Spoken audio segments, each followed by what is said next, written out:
Hello, friends. Happy SAG nomination morning. Um, Crazy day for me personally. I am potentially flying back to Los Angeles later today, but it is also on fire. Safe thoughts to everyone who is there right now. So I'm not sure if I am going to be doing that. So I have a lot to do today. So this is going to be a less edited video and a quicker video, just quickly reacting to the Screen Actor Guild nominations. Without further ado, let's just see what they got going on here. Okay, let's take a look. Shout out Next Best Picture for compiling these. Male actor in a leading role. This should be easy 4, and then a crazy 5th one. Adrian Brody for The Brutalist, yes. Timothée Chalamet and Complete Unknown, yes. Okay, wow. So that's just the Oscar 5. That happens in actor at SAG often, where the SAG 5 in Best Actor. I think it's happened like 2 of the last 3 years, just as the Oscar 5. So that makes that category extremely easy, if assuming Coleman Domingo and Ray Fiennes are the last ones. Easy peasy lemon squeezy, guys. We don't need to worry about that 5th spot anymore. If Daniel Craig can get in at SAG, get him all the way at the Oscars. Best Actress. This is make or break for a few people, I think. So, wow. Pamela Anderson, The Last Showgirl. Wow. I thought that was way too small of a movie, but that narrative does really appeal to actors. Okay, so is it just Angelina Jolie missed and the other 4 are in? If one of those 4 missed, that's crazy. Cynthia Erivo, yes, of course. They're gonna love Wicked. Carlos Sofia Gascon, of course. Mikey and Demi Moore. Okay, safe 4. And that 5th spot was Pamela Anderson. Wow, did not expect that at all. Congratulations to her. That's kind of crazy. The SAG nomination, Golden Globe nomination. I did not expect The Last Showgirl to do this well thus far. She's good in the film. I wasn't a huge fan of the film, but she's good in it. So yeah, I'm happy for her. Great comeback. 2 great comeback narratives in this category. Wow, yeah, crazy. Those 4 under Pamela Anderson are locked at the Oscars. I think that kind of shuts out Angelina Jolie at getting a nomination. I would say choose between Baptiste and Torres for that last spot. Okay. Supporting actor. I took a swing here and I did Jeremy Strong instead of Clarence Macklin. God, I hope Sing Sing can manage to do well here. Let's see. Oh, wow. They love Wicked. They love Wicked. I thought this was possible, but I didn't think they were going to love it that much. Wow. Wow. Okay. I don't think Jeremy Strong is in here then. Yeah. Oh, people are missing. People are going to be missing. I don't think anyone expected Yura to get in here. Like everywhere else, yes, but here, he's getting in. He's going to get everything, including the Oscar nomination, I would think, at this point. That also means Honora is an ensemble, I bet. So, who missed? Who missed? Is Denzel not here? Or who's not here? Kieran Culkin, of course. Guy Pearce isn't here, I bet. I was toying with that. I don't know. Edward Norton. And Jeremy Strong is here for The Apprentice. Oh, wow. I was really toying with Guy Pearce. Okay. Oh, wow. No Guy Pearce, no Denzel. No Denzel at the SAG Awards. At the freaking SAG Awards, no Denzel. I'm going to have to take him out of the Oscars. Denzel, his strongest spot is the SAG Awards. I don't know. I think he might just be Golden Globe Critics' Choice. He missed SAG, missed BAFTA. And then I don't think he's going to get at the Oscars. Clarence Macklin, I love that performance. Unfortunately, not here. I have doubts now that it's going to be an ensemble. I think it might be a Complete Unknown and Honora in those last 2 spots.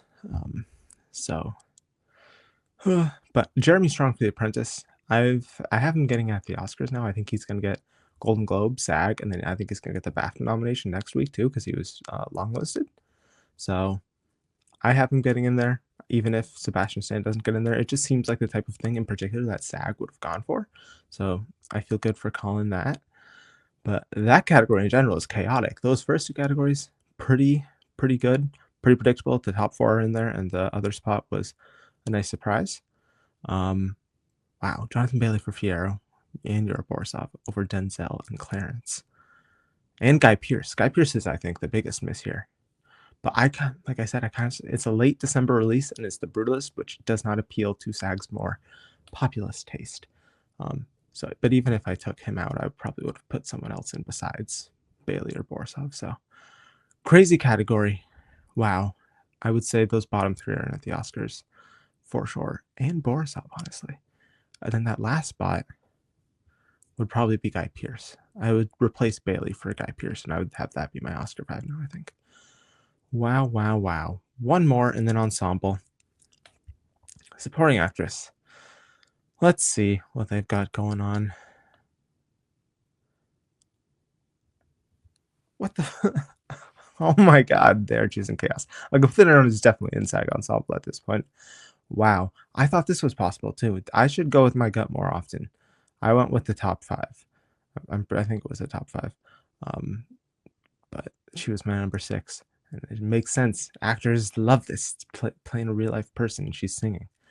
All that stuff. Okay. I don't think that carries over at the Oscars. I think that will just be a SAG thing. But okay. What is going on? I really didn't think that this was going to be this unpredictable after that first category. Jamie Lee Curtis.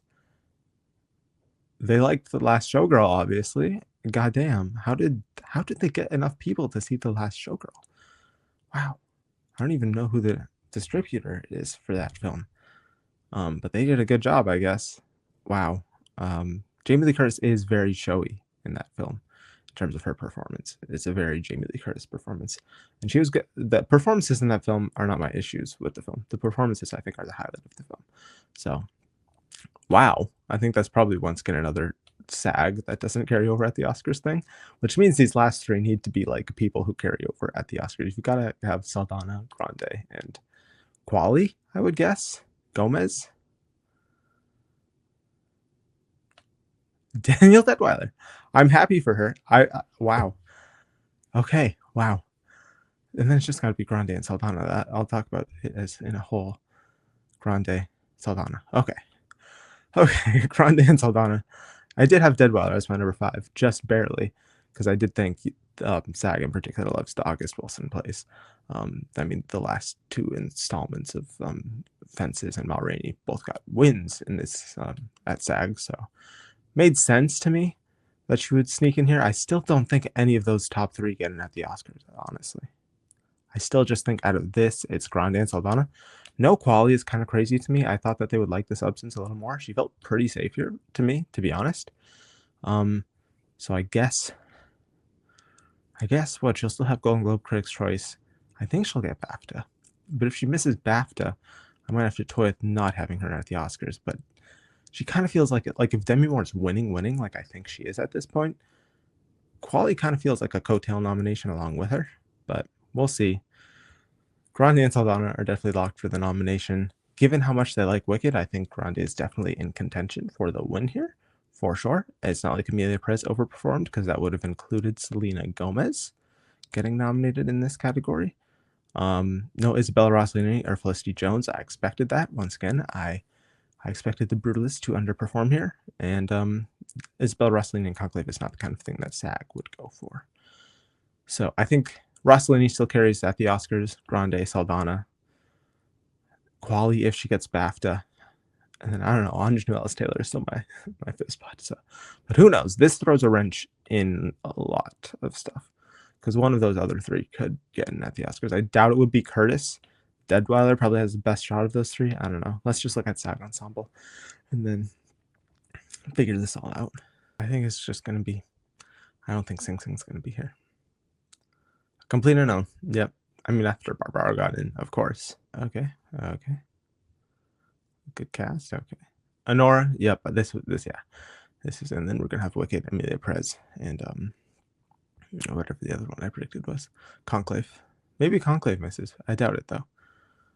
Conclave. Yep, there you go. Emilia Perez. Wicked. That is the 5 I had.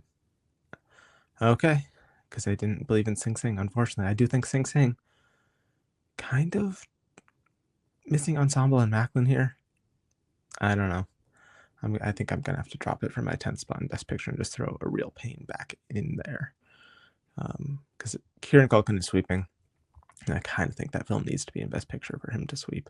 It's pretty rare for someone to sweep in that category without their film being in Best Picture. Last time was Chris Plummer, and he had that whole overdue factor for him.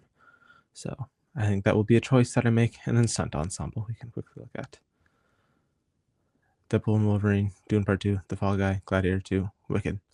I had the same thing except Twisters instead of Deadpool and Wolverine, but that's expected. I think Dune will probably win that, but wow, SAG, you made some choices here.